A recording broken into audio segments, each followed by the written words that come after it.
How's it going, everybody? So, today I want to talk to you about dirty chai. Just for context, chai tea is basically black tea with a lot of nice warm spices like cardamom, cinnamon, ginger, vanilla. It's very easy drinking and it goes great with milk. You oftentimes can see a chai latte at a specialty coffee shop or a Starbucks, really anywhere where they sell kind of nicer quality coffee. It obviously doesn't drink like coffee, but it has some of those warmer, earth kind of tones to it that really make it sort of reminiscent of coffee to tea lovers. Now, a dirty chai is when you combine traditionally a chai tea concentrate with espresso. So basically like a coffee concentrate and a tea concentrate combined with steamed milk. To me personally, these flavors are actually very complementary to each other.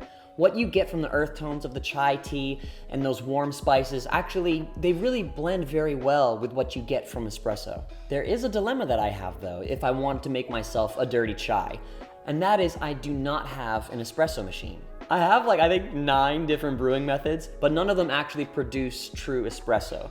The closest thing to it would be my Aeropress. In fact, Aeropress has actually made attachments that sort of bring you closer to getting an espresso from coffee. There's definitely arguments as to whether it's actually espresso or not because it's not getting a certain amount of pressure, but one way or the other, they can kind of get something more reminiscent of espresso than most other kind of pour over or percolation brewing methods. I, for one, don't have this attachment, but when I saw that box of chai concentrate, the gears just started turning. This happens so often when I go grocery shopping and I just see a coffee product and I want to try it or I want to experiment with that particular ingredient or whatever. So this week it was chai.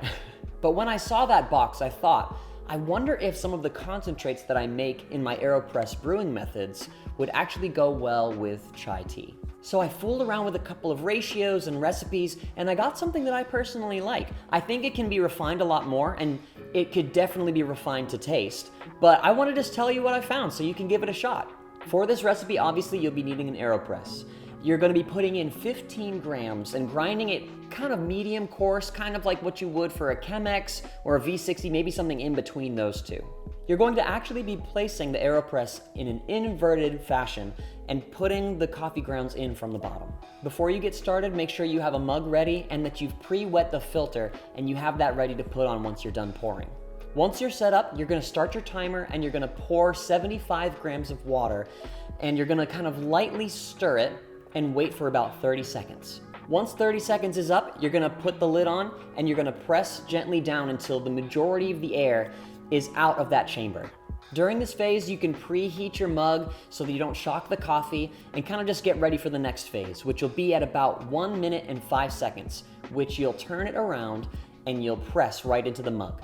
What you get as a result is 60 grams of coffee concentrate. It's not espresso, but it does have a little bit more texture to it and a little bit more intensity. For this recipe, I decided to do 1 part coffee concentrate and 1 part chai concentrate. That means I'm going to be putting 60 grams of chai tea concentrate into a separate container. After that, I'm going to be putting 150 grams of milk into that same container with the chai tea concentrate. That makes the total ratio for this recipe 1 part coffee concentrate, 1 part chai tea concentrate, and then 2.5 parts milk. I'm gonna heat up the chai tea and milk since those are both refrigerated. I don't have a steamer. You can do this over a stove, but I did it in the microwave personally. Once it's heated up, you just put it all together and you've got yourself a dirty chai. I personally didn't think that it needed any additional sweetness because there is some sweetness in the chai tea concentrate already, so it was already kind of ready to go. Personally, I think I might try experimenting with a little less milk next time just for a little bit extra strength. And another thing you could do if you have a stirring wand, you could actually kind of froth up the milk a little bit just to kind of add more body to it. But honestly, I kind of liked it as it was. So the components are fairly simple. It's easy to do, it's easy to repeat, so it's not super high maintenance. And I really hope that you end up trying it out because I really enjoyed it personally. But let me know in the comments if there's anything that you've tried that you really like or maybe some improvements to that recipe if you end up trying it. I'd love to hear about it in the comments. But anyway, that's gonna do it for this video. So wherever you are and whatever you're doing, I hope you're drinking excellent coffee and I hope you have a great rest of your day.